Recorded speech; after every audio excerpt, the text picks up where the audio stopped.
Herbst and I run the Eurasia Center at the Atlantic Council. The Eurasia Center, in conjunction with the Strategic Litigation Project of the Atlantic Council, are delighted to offer this event this morning. The event is From Syria to Ukraine, Russia's Continued Attacks on Healthcare in Conflict. During this event, we will be presenting a report, Attacks on Hospitals from Syria to Ukraine, Improving Prevention and Accountability Mechanisms. This is an absolutely critical subject because Moscow is right now conducting a war of aggression in Ukraine, a war prominent for the fact that the Russian military is targeting civilians as much as it's targeting the Ukrainian military. It's a war of war crimes.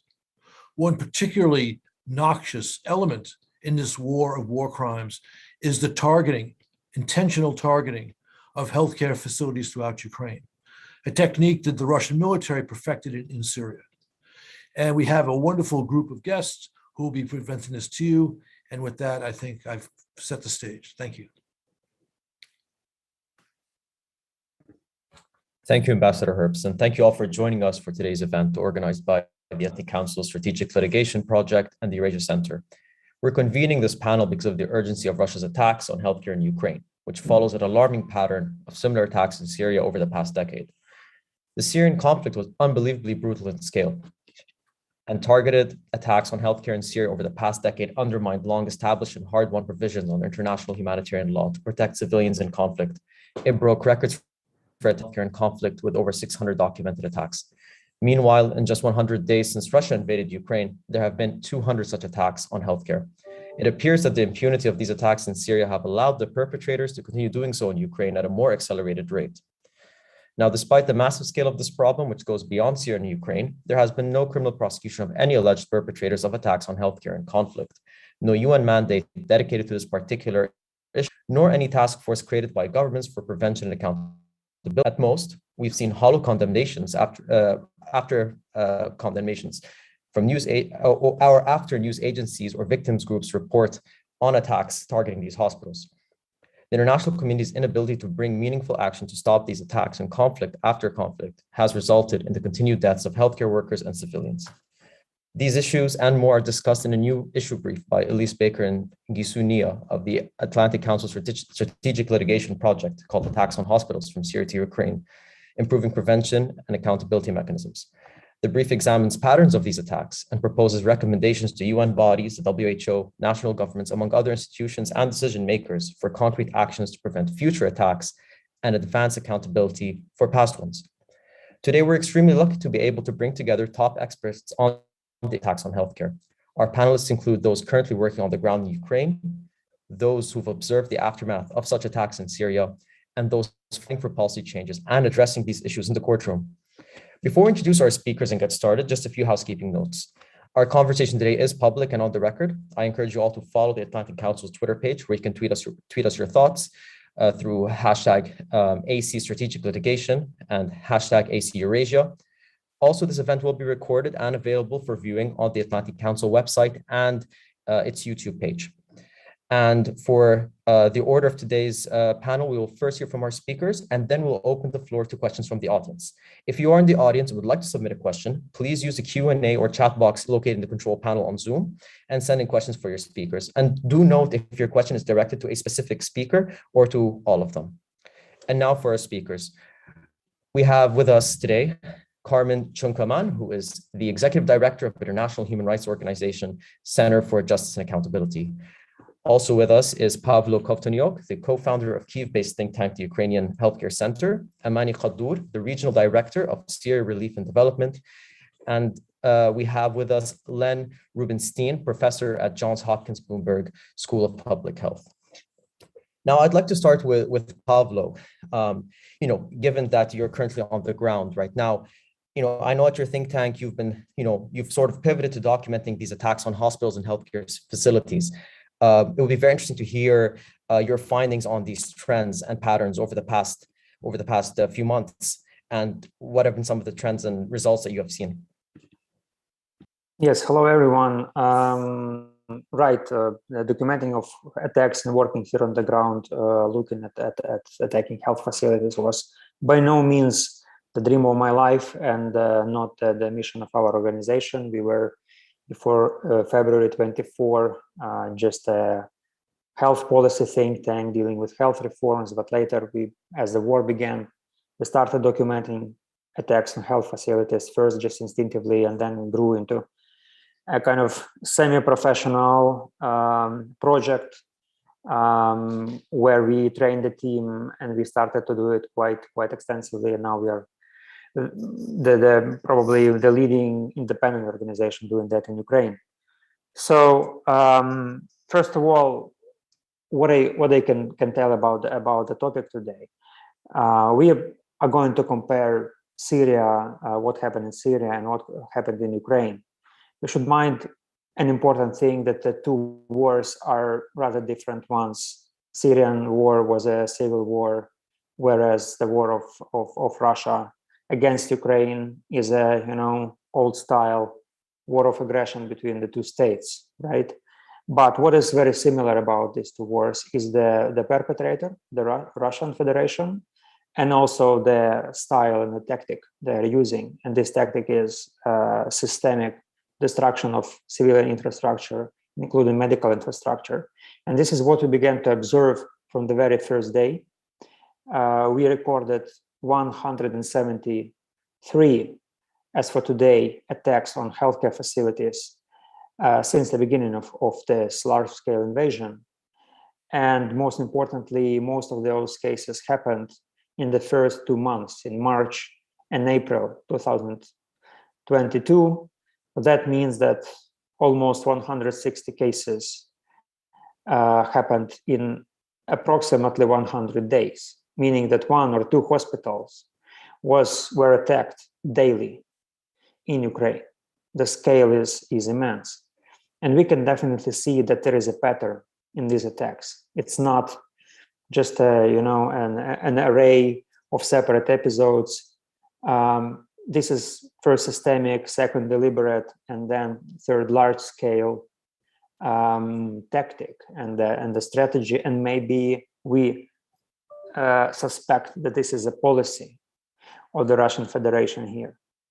Why are we saying that? First of all, is because what we see on the ground. We see both targeted attacks and indiscriminate attacks, but those indiscriminate attacks, they are what we called done in the style of the purposeful disregard or purposeful carelessness about the civilian targets. It's not that somebody tries to aim at military target and then some civilian infrastructure is also hit. No, it's like large-scale carpet bombing of civilian areas where hospitals, schools, residential areas, everything is hit, and very little or no explanation in military terms to that. So it's not that they need to do that, it's that they can do that, and they do that. Second, what I want to say is about the consequences of that. The consequences are also on incredible scale. The feeling of insecurity in the population of Ukraine is immense, it's huge. The wave of refugees and IDPs is unprecedented, right? So we have now 7.5 million of Ukrainians out of a little bit less than 40 fled the country. Another 7 million are IDPs. So almost half of the population was moved from the places where they lived in only 100 days. 5 million of Ukrainians fled to the European Union. Compared to Syria, for example, where 1 million of Syrians, right, fled to European Union across many years, and it actually caused a large migration crisis. I think here, that was also the idea to do that, but hopefully and luckily, European Union absorbed this huge flow of migration, and it never happened. But still, it doesn't diminish the scale of the atrocity and of the problem.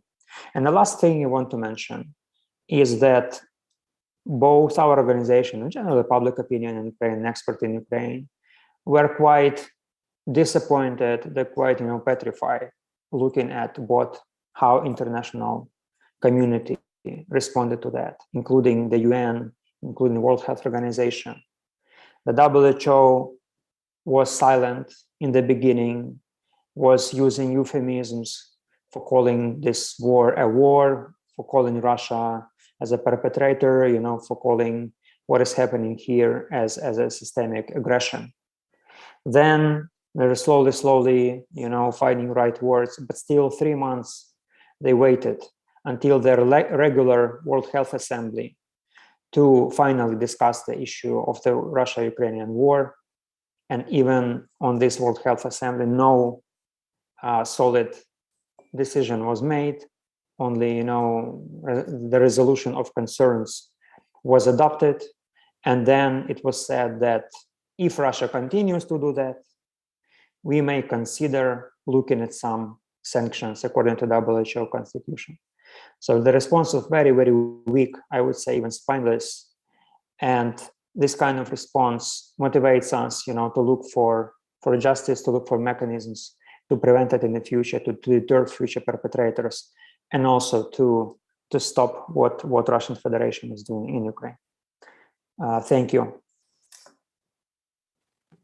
Thank you so much, Pavlo. I'd like to move next to Amani. Amani, so obviously Pavlo sort of touched on the impact of these attacks on healthcare facilities and healthcare systems in Ukraine over the past 100 days. And as someone who looks deeper into Syria, these are attacks that have been documented over the past decade. And today, Syria is going through an unprecedented economic crisis, in IDP and refugee crisis as well. In northwestern Syria, you have the majority of the population relying on food aid just to survive. You're talking about hospitals that function on shoestring budgets just to be able to keep the lights on, let alone have adequate infrastructure to treat people or the medical personnel. I'm curious to hear about what the consequences of systematic attacks on healthcare are long-term as well. The Syria conflict is still going on, though it has subsided to various extents in different areas. What are sort of the consequences of these systematic attacks on Syrian hospitals that you have noticed, whether it's on public health, whether it's on healthcare infrastructure, among other things? Sure, thanks, Karim. And just let me know at any point if you can't hear me. So thank you, obviously, to the Atlantic Council for hosting this and alongside these wonderful panelists. So as you just said, I'm on the leadership side of an incredible team of humanitarian workers, over 2,000 of them on the ground, who've been providing some of these healthcare services since 2011 or the start of the crisis. And I just want to highlight our experience as a humanitarian agency by sort of emphasizing distinct phases of the conflict as it relates to attacks to healthcare, and sort of walk through a timeline or trajectory today of attacks from 2012 through 2015 onwards, after interventions from allies to the government of Syria, as Pavlo highlighted, namely Russia. So the end of 2012 is really where the government began targeting healthcare facilities and naturally communities surrounding these sites in a somewhat haphazard fashion, using rockets or other forms of air power. And this is really where we began to see large swaths of the population uprooted from their homes, either within the country or outward, particularly neighboring countries in the millions, less so going to Europe, as Pavlo highlighted. And I think with SRD and other NGOs on the ground, we faced many instances where communities, for example, begged SRD and others not to establish hospitals and clinics where they were residing, simply because it was unassumed that if you build a healthcare facility, attacks will follow.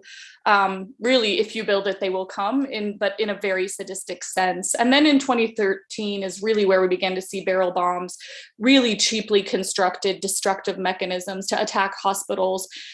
This, of course, was not limited to healthcare facilities, as Pavlo highlighted as well. We're seeing mass attacks to civilian infrastructure, marketplaces, and schools. And one of our own, Hanano Hospital in Aleppo, for example, was targeted numerous times during this period, having to constantly relocate until about December of 2015, when it was entirely destroyed. And that's when we saw the introduction of Russian smart missiles.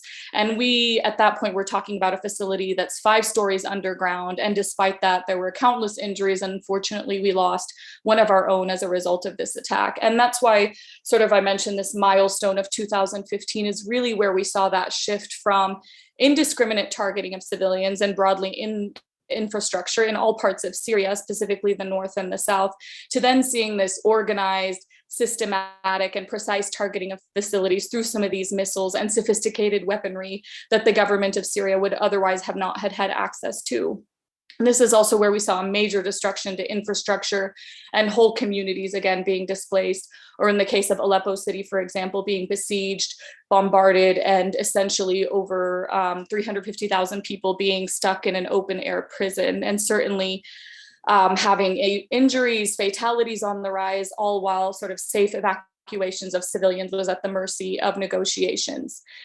And then if we move to another part of Northwest Syria that's quite prominent in Has Idlib, another hospital site was targeted that was established in 2013, where in 2016, we completely fortified this facility underground. We're talking 10 meters under the ground in a very unremarkable location. It essentially looks like a field, which also was attacked. And this was actually captured on camera for those of you who sort of followed the onslaught of attacks in 2019, where there were numerous attacks to hospital facilities in a very short period of a few months. One of the hospital I'm talking about was one of 4 targeted in 24 hours. For those of you who followed the New York Times article, where the visual investigations unit of theirs sort of looked very closely at this hospital and others in this 24-hour period, also matching it with sort of radio transmissions from Russian air power. And so essentially this hospital and others like that sort of were destroyed despite submitting GPS coordinates to the UN humanitarian notification system. And I'm sure Len and Carmen are kind of going to talk about the accountability piece, but for us, from a humanitarian NGO perspective, is really sort of understanding the shortcomings of some of these systems that are essentially sort of in place to ensure there is an accountability mechanism. There is a way to protect civilians and civilian infrastructure. And then just looking at the large scale impact in 2019, well into 2020, where we had over 1 million people displaced, for example, in a couple of months until a ceasefire was called, not simply because of Syria, but because the pandemic was happening at the same time. Which would have had disastrous consequences if it continued. And this is also where many people reside in camps until today, where people are on their 5th, 6th, or 7th displacement even. And just before I close, I want to just emphasize a few things, as you mentioned, around the real human consequences of these attacks, and certainly public health implications that are impacted by these factors, including fragmentation, if not collapse, of health infrastructure today in many parts of the country, exacerbated certainly by COVID and economic deterioration in the country and the region, as you highlighted, Karim. And then certainly the violence, the insecurity, and the instability, and particularly, this that affects women and girls and other vulnerable groups, like the elderly, like persons with disabilities, all within the backdrop, obviously, of a crisis that continues. So I'm going to stop there. I'll hand back to you, Karim, and certainly happy to answer any questions on this during Q&A. Thank you. Thank you so much, Amani. It's quite clear that the impact of these kinds of attacks on healthcare facilities are very long term, and I think Syria is a very unfortunate example of that. And now I'd like to move on to Len. Len, so we're talking about Ukraine, we're talking about Syria. Obviously, attacks on hospitals and healthcare and conflict is not limited to these 2 countries. It's part of an unfortunate global trend for many years. I think we're very interested to hear more about this issue on a global scale, and what are the challenges, I think, within the international system, the UN system, in terms of prevention and other effective responses or actions towards these kinds of crimes under international law. Thank you, Karim, and thanks to the Atlantic Council for its terrific and very hard-hitting report, and to my colleagues who are working on the ground in these difficult areas. I chair the Safeguarding Health and Conflict Coalition, and every year we do a report on violence against healthcare around the world. So I'd like to share this larger perspective. We issued our most recent report in May. But the year before that, we looked back over 5 years, from 2016 to 2020, and 2016 was the year that the UN Security Council adopted a resolution with a comprehensive plan to prevent these attacks and hold perpetrators to account. Notwithstanding that, you see there were more than 4,000 reported incidents, which amounts to one hospital damaged or destroyed every other day, and a health worker killed every third day around the world. And this has persisted over years and years. Our most recent report, covering 2021 before the Ukraine war, you can see there were more than 1,300 incidents. And just to give you a sense, there were three new conflicts or renewed conflicts in 2021. And in each of them, there were dramatic attacks on healthcare. In Myanmar, you can see there were 400 plus incidents of violence against healthcare. And in addition to that, more than 500 health workers arrested. Many of them are still imprisoned. In another war, which has gotten very little attention, in Ethiopia, the Tigray region, the entire health system has been destroyed in Tigray as a result of attacks by Ethiopian and Tigrayan forces. And this also shows one of the failures of the international community. The World Health Organization has a surveillance system to report attacks on healthcare. And although it is reporting attacks in Ukraine, it has reported 0 attacks in Ethiopia, despite the worldwide attention, including the killings of 3 MSF staff that were known by all. The third was a very brief war in Gaza, the 4th war in the last decade in Gaza. It was 11 days, but there were 30 hospitals damaged and destroyed in that 11-day conflict. But it goes beyond those conflicts. As we know, in Syria and in Yemen, we have continued attacks on healthcare in those conflicts. And in these African conflicts, you can see kidnappings are rampant involving health workers. And if you'd like to know more, Insecurity Insight, one of our member organizations, has an interactive map. This one shows 2021, but you can put in any dates you wish, and you can see what's happening around the world. And you can see the URL at the bottom on insecurityinsight.org/health. Now, there has been an effort to try to address this issue. But when we're talking about Russia, I think the picture even goes beyond the assaults in Syria and Ukraine. 20 years ago, the Russians in the war in Chechnya destroyed many hospitals, targeted those hospitals, destroyed the entire capital of Grozny. And now in African conflicts, in Central African Republic, in Burkina Faso, in Mali, the Wagner Group, which is a paramilitary mercenary organization supported by Russia, has engaged in many depredations against healthcare, arresting health workers, raping nurses, destroying facilities, threatening health clinics. So Russia is deeply implicated well beyond Syria and Ukraine, although, of course, those were the most serious and are the most serious attacks in this age. And as Pablo said, the international response has been weak and spineless. The Security Council resolution, which I mentioned, was passed unanimously, and governments committed to reform their military practices, change their laws, hold perpetrators to account, conduct credible investigations.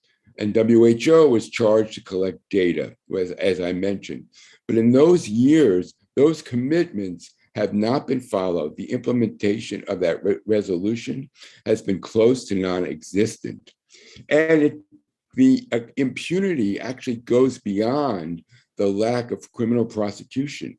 Even the more mild mechanisms of accountability have either not been used or manipulated For example, powerful states lobby successfully to keep their names off the Secretary General's list of persistent perpetrators of grave violations against children in war, including attacks on hospitals. Arms sellers do more than allow impunity. They act as enablers. The United States, the United Kingdom provided arms and military support to Saudi Arabia for years after its indiscriminate attacks against civilians in Yemen were widely known. In Syria, as Amani mentioned, there was a program called deconfliction, where coordinates of hospitals in Syria were shared with Russia so they would know not to attack them. But they did. They targeted them anyway. And when the UN did a report on the deconfliction process, it refused to name Russia as a perpetrator. And beyond that, we know that Russia has deemed Ukrainians Nazis or fascists. Syria has deemed all opposition members and doctors and nurses, treating them to be terrorists. But that is common around the world. Major countries criminalize healthcare to terrorists. So we have a pattern of impunity that includes lack of judicial accountability, but also diplomatic and other forms of naming and shaming. So that is our challenge now. We need, as a community, to express solidarity with our colleagues who are at risk, with the patients. A Syrian doctor once told me, death has become normal to the rest of the world. No one is reacting. It's our obligation to change this, to engage in solidarity and to end impunity. Thank you. Thank you so much, Len, for this very insightful intervention. And finally, last but certainly not least, we have Carmen. Carmen, given that we've talked about prevention a moment ago, I think it would be very interesting to also hear about why we haven't seen any legal accountability for these attacks on healthcare, given how systematic they've been. There's clear evidence that they've happened all around the world at a very alarming scale. Often we do hear that when the dust settles after a conflict, it is, a lot of war crimes sort of just, are swept under the rug. But what are sort of the actual technical and legal challenges to actually hold perpetrators for attacking healthcare? And what can be done, or if anything can be done, to national prosecutors, international courts to bring about accountability for these kinds of attacks? Thank you so much, Kareem. And hello, everyone. Thank you again for the invitation to take part in this very important discussion. As Kareem mentioned in his introduction, I'm with the Center for Justice and Accountability, and we're an international human rights organization based in the United States that works with communities impacted by atrocity crimes to work through strategic litigation and transitional justice approaches to seek truth and justice and redress. And so thank you for your question. And I'm going to try my best. I think there are a multitude of reasons ranging from the political to the legal to the evidentiary, which explain why or attempt to explain why there has been such a deficit here. Because globally, while there has always been an accountability deficit when it comes to war crimes and other atrocity crimes, I think as our colleagues at the Atlantic Council lay out in their briefing paper and Len's really sobering presentation show, the lack of legal accountability for attacks on healthcare facilities is particularly stark.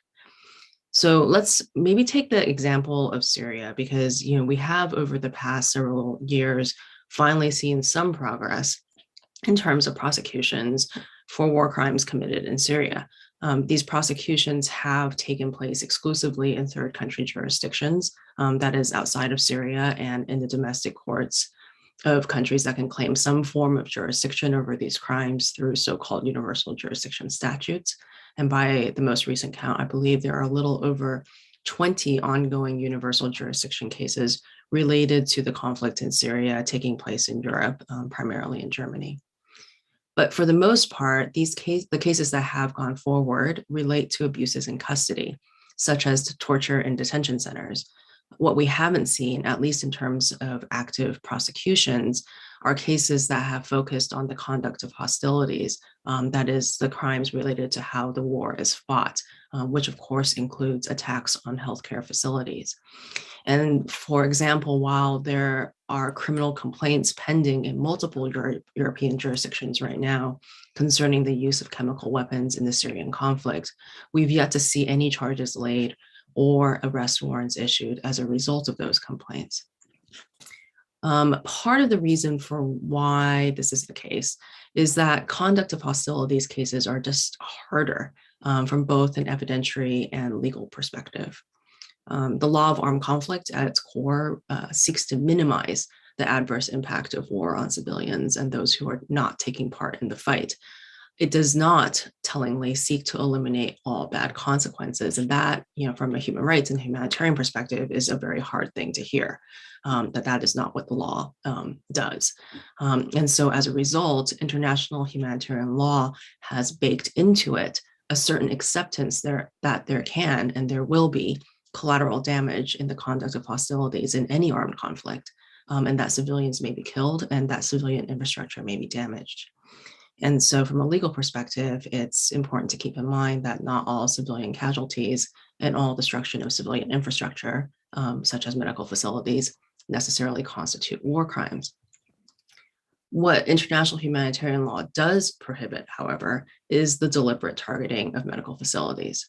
And it also prohibits indiscriminate attacks, where the attacker is paying little or no regard to distinguishing between what is a proper military objective and what is a prohibited civilian target. And as we've heard from Pavlo and Amani today, that is the sort of thing that we are seeing and documenting in Syria and in Ukraine and in other places around the world. And so while we see that, what becomes important in a legal context is proving that up. And to prove that either of these violations occurred in that way, it requires to a certain extent getting into the head of the commander who's ordering the attacks, or at least as close as one can to establishing that deliberate intent to target, or that willful disregard to distinguish between military and civilian objects. And I think it's proving this piece of intent that is the tough part. And the fact that we are seeing a lot of urban warfare further complicates the analysis. Because if you are quite strict about what international humanitarian law allows and does not allow when it comes to targeting decisions, it's the state of mind that ultimately matters, not whether a hospital was destroyed or the ultimate civilian death count. Now we have available to us a lot of various indicia of intentionality, such as double taps, such as the remoteness of a hospital, and other factors that come into play. But those are the things that the kind of evidentiary evidence that is going to need to be gathered and shored up in order to demonstrate that intentionality. So proving this intent is going to be the biggest challenge, regardless of whether we're talking about an attack on a healthcare facility in Syria, in Tigray, in Yemen. And for national units, national war crimes units that are under-resourced and looking to secure convictions, there may be easier charges to prove up. So that's one challenge. Another issue when it comes to universal jurisdiction cases is that sometimes it's actually just serendipity rather than strategy that dictates what crimes are prosecuted.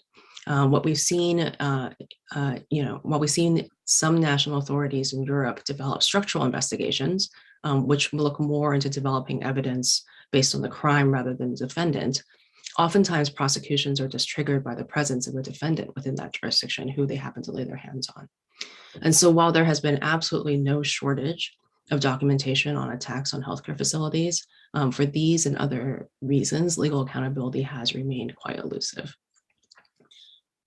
One of the predictable consequences of impunity, of course, is that the violations don't stop. And this is what we've heard over and over again, that in Ukraine, we see a repeat of the same systematic campaign to target healthcare facilities that we saw for years in Syria, and potentially involving the same Russian military units that have been responsible for attacks in Syria. So what can be done to promote legal accountability for these crimes? The Atlantic Council's briefing paper lays out a series of recommendations, all worthy of consideration. But for me, legal accountability starts with the documentation of the crime, because that forms any evidentiary basis for a legal proceeding to come. And so for the conflicts that are happening today all around the world, including in Ethiopia and Yemen and Myanmar and Syria and Ukraine, there really needs to be an investment in the local civil society organizations who are often on the front lines of documenting this atrocity and who will be on the ground pushing for accountability in the years to come, because this is a project. Accountability is a very long-term project, and you need to have a civil society, a local civil society that is dedicated to seeing accountability, pushed through. The example of Syria has also shown the importance of international investigative mechanisms like the United Nations IIIM and national war crimes units in advancing accountability for core international crimes. And recognizing that sometimes prosecutions are opportunistic, it's certainly easier to act when opportunities do present themselves if there's already some investigative groundwork laid. And the prosecutions in Europe involving Syrian regime and ISIL crimes have really shown that national units are capable of, one, creating joint investigative teams across jurisdictions to facilitate transnational investigations and cooperation. And we saw that one was quickly set up to investigate core international crimes in Ukraine shortly after the Russian invasion. Structural investigations into Syrian regime crimes have also shown that it is possible to conduct wide-ranging investigations even without a defendant in jurisdiction. And so these investigative mechanisms should make among their priorities the investigation of attacks on healthcare facilities, the same way that they have prioritized investigation into detention-related crimes. And finally, when criminal prosecutions aren't possible, civil litigation can fill in the gap. Here in the United States, the Center for Justice and Accountability has successfully brought suit against the Assad regime for the targeted killing of Marie Colvin, a famed war correspondent who was assassinated in a missile strike during the siege of Homs. And this was a civil case brought under a narrow exception to the U.S. Foreign Sovereign Immunities Act. But there is currently proposed legislation before Congress right now that aims to further strengthen the ability of American courts to hear cases against war criminals present in the United States, including amendments to the federal war crime statute and the alien tort statute. And so I think if the United States is to play an important role in ensuring legal accountability for these international crimes, passing these amendments is absolutely critical. So let me end my remarks there, and I look forward to any questions. Thank you so much, Carmen. So these were our expert speakers for today. We'll now be taking your questions.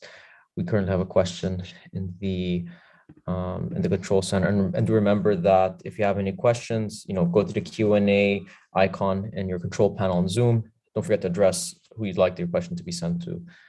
So our first question, anyone can jump in if they'd like to.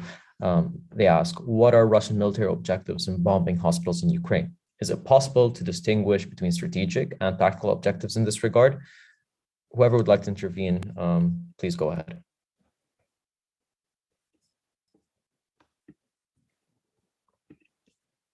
I would probably start with that because it's about Ukraine, right? Yeah, I answer this kind of questions very often. Because people, the first question that people think of is, okay, were there any military objectives? So maybe, let's look for that. And it's very difficult to answer because, if you take a standalone case, a standalone episode of attack of hospital, I think this question may be relevant, right? Whether was a military objective or not. But if you take a period of 100 days and you have a number of 160 hospital attacks, I think the talk about military objectives is a little bit secondary to the talk about the scale, So even if there were maybe some military objectives, is it okay, to attack 1 or 2 hospitals a day as your military are advancing?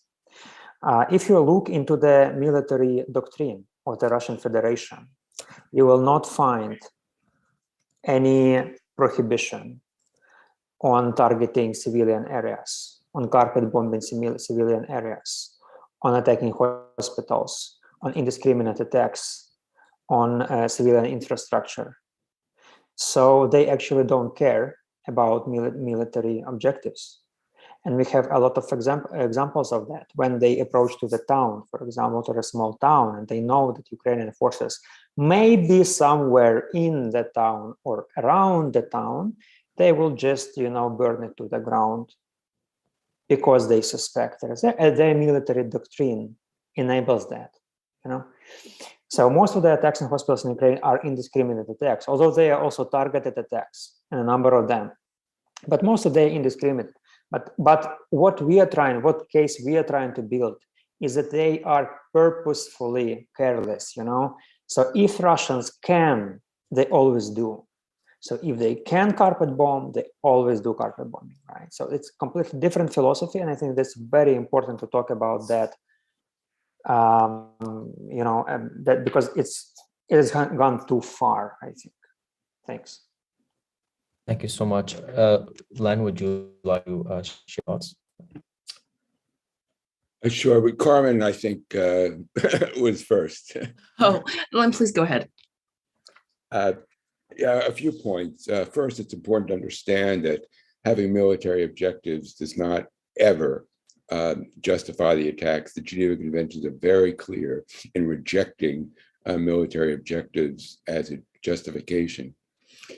And yet, I just published a book recently asking this very question. What are the reasons for these attacks? And my conclusion was that there actually are military objectives, notwithstanding the requirements of the law. Sometimes they're tactical, sometimes they're strategic. In Syria, and I think as in Ukraine, we can see strategic objectives in a broad sense. For example, it's an objective to displace the population. It's not just to win battles. It's to sever support from the government and intimidate the population and punish them for supporting their government and their country. It's a form of intimidation. And that is, it seems to be a strategic objective in Ukraine as it was in Syria. And then I just want to address this point that that Pavlo raised about purposeful carelessness, which also can be a war crime, because the Geneva Conventions not only prevent or outlaw intentional and indiscriminate attacks, but require combatants to take precautions to avoid civilians, in fact, to minimize harm to civilians. So that carelessness, which we also saw in Saudi Arabia's conduct in Yemen, which declined to engage in proper targeting, can also be a war crime. So I think we have to keep both the objectives in mind, but also recognize that the law very broadly protects hospitals from attack, even if they're not intentional. Yeah, and I think that the only thing that I would add to that is, notwithstanding all the frailties of the international humanitarian law in this context, there is that the deliberate attacking of hospitals is never a valid military objective, according to the law. It is simply not, you can, as a practical sense, you may say that this is part of a military strategy, but in the legal sense, the attack on a hospital or on a healthcare facility, it can never be considered a valid military objective. Thank you so much, Carmen. Our next question goes to Pavlo. Is there something Russia-specific about the weakness of the World Health Organization's response to the attacks on Ukrainian health facilities, such as Russia's deliberate efforts over the past 10 to 15 years to assume leadership positions in various initiatives, structures of the organization? What do you think, Pavlo? Yeah, that's a very good question, because when you look at the WHO, you could find that this is a little bit specific organization. It's not a normal humanitarian organization. It's an organization of states. So WHO members are states, governments.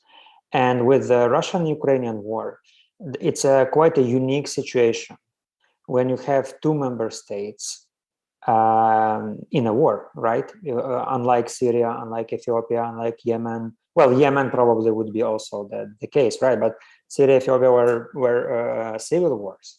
Whereas here, one member state would attack another member state and systemically destroy the health system, right? So, and WHO would, rather react somehow on that.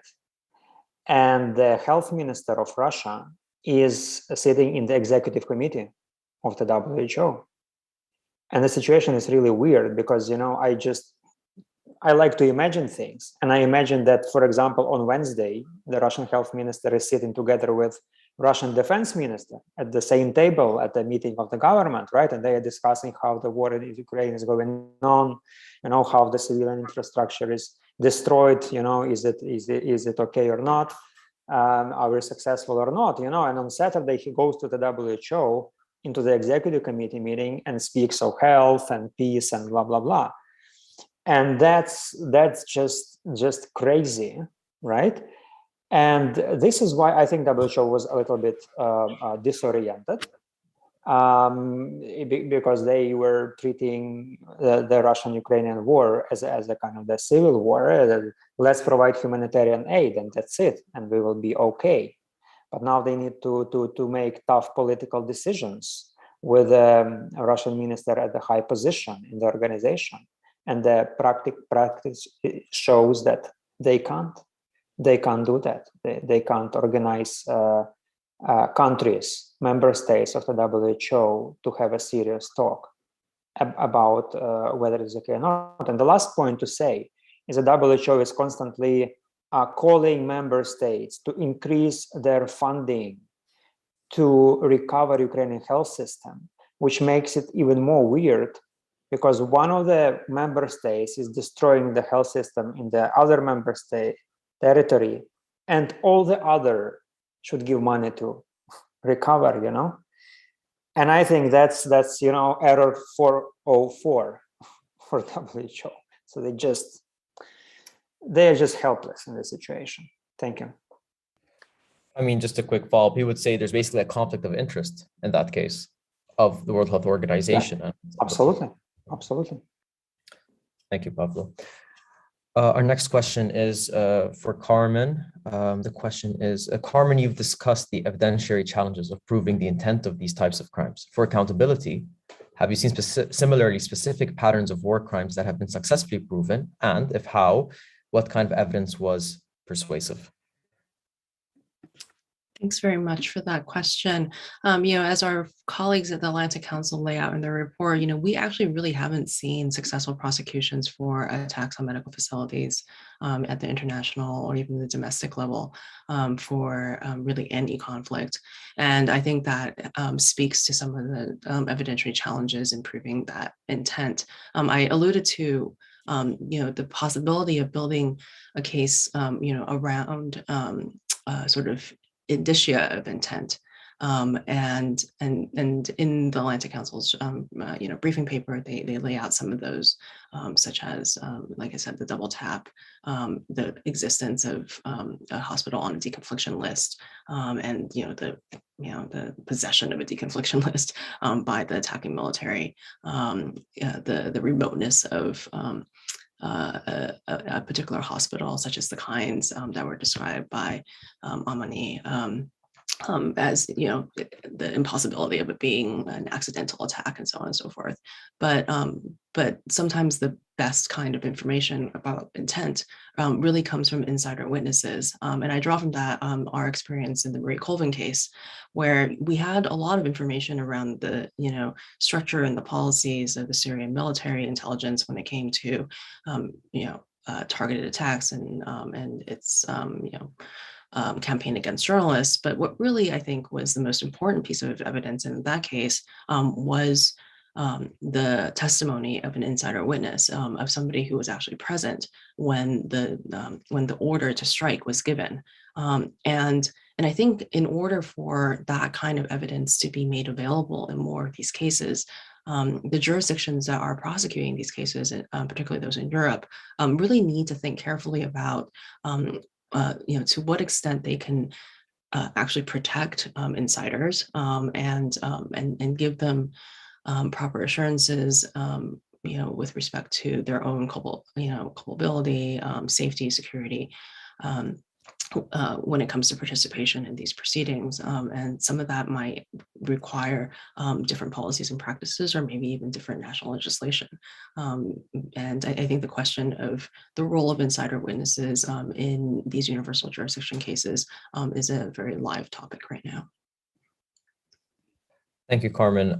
And there's another question I think follows up perfectly, considering that when you were speaking, you talked about how documenting these atrocities is really the first step towards accountability. And so for any future strategic litigation, documenting the atrocity itself is the first key step. And so the question is that as open source documentation has played a key role or major role in Syria and Ukraine, how do you foresee this form of evidence collection affecting these efforts moving forward? Because what we saw in Syria and Ukraine, the way that data was collected and evidence was collected and documented, I think it was very unique compared to other conflicts. So what do you think about that? Yeah, absolutely. And I think the proliferation of open source information is absolutely a blessing for accountability, and the kind of sophistication in which people are both creating the open source information and also collecting and analyzing it. We've really seen just incredible advances over the past 5 years. And that's really due in part to the work of Syrian activists and the response to the Syrian conflict. I think I might just go back to my previous answer. I think that's important evidence, but I think it needs more. When it comes to the types of things that prove intent, it is, I guess, sort of in our field, we call it the closed source evidence, the things that aren't that readily available, off the internet, that really that really go towards the proof. And another example of it is, Amani referenced the New York Times investigation and into a bombing in Syria. And one of the most important pieces, I think, of that investigation was the fact that they were able to get intercepts of the radio communications from the Russian fighters there, because that really goes a long way in showing that this was really deliberate. Thank you, Carmen. I think we're running a little bit short on time, so I have time for one more question.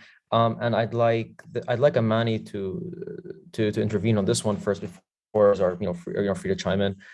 This question says, when speaking about documenting the impact of attacks on healthcare for humanitarian, human rights, and justice and accountability purposes, usually different stakeholders are involved, and most of the time it's humanitarian organizations who collect and quote unquote own these data. WHO is an evident example. This dynamic makes it challenging to use data for justice and accountability.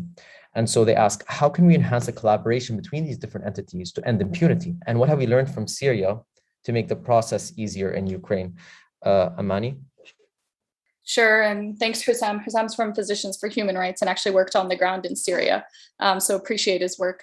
I think it's incredibly frustrating. I think the most important part is probably bridging sort of some of the human rights efforts of organizations and humanitarian, because I think that silo is probably one of the most limiting aspects, whether it's Syria or now Ukraine or certainly other contexts, is oftentimes humanitarian organizations are sort of told, or it's implied that they should stay in their lane. Although, as Hussam said, they're the ones collecting, documenting, seeing this firsthand, and certainly it's exacerbating their own response and ability to deliver services as they see more of these human rights violations. So hopefully we can see a bridge. I know, Carmen, we've worked with the Center for Justice and Accountability and certainly other organizations on this. Oftentimes it's quite sort of downstream after attacks have already happened, and for humanitarian organizations to do so quite explicitly, oftentimes they face retaliation, they sort of face stigmatization as a overtly political organization. So I'd like to see sort of some of those key lessons learned inform Ukraine and certainly other crises that are happening right now. Just because the bottom line is these are man-made crises, they're conflicts, they're complex, they're not natural disasters, and we're going to see more of them. Over. Thanks so much, Amani. Pavlo, would you like to share your thoughts as well?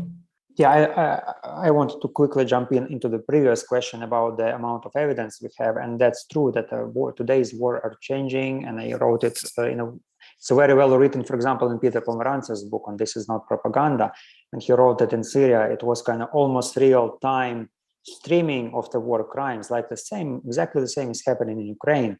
And unlike, for example, the Holocaust story, when no one knew what's happening, and then only after the victory, everybody's got to know. Now it's kind of live streaming. So why litigation is still has very limited impact on that? I think that countries like Russia, they are very well aware of all these litigation structures, but they think that if they accomplish their political goals, this litigation doesn't matter. So in order to bring them into account, you need to win somehow, right? They need to lose their military effort, which happens not all the times. So I think other mechanisms are needed to be also implied here, aside from litigation, like somehow international institutions should step in to deter and to stop and to detain somehow the potential perpetrators before the long litigation, multi-year process steps in. Thanks. Thank you, Pavlo. Len?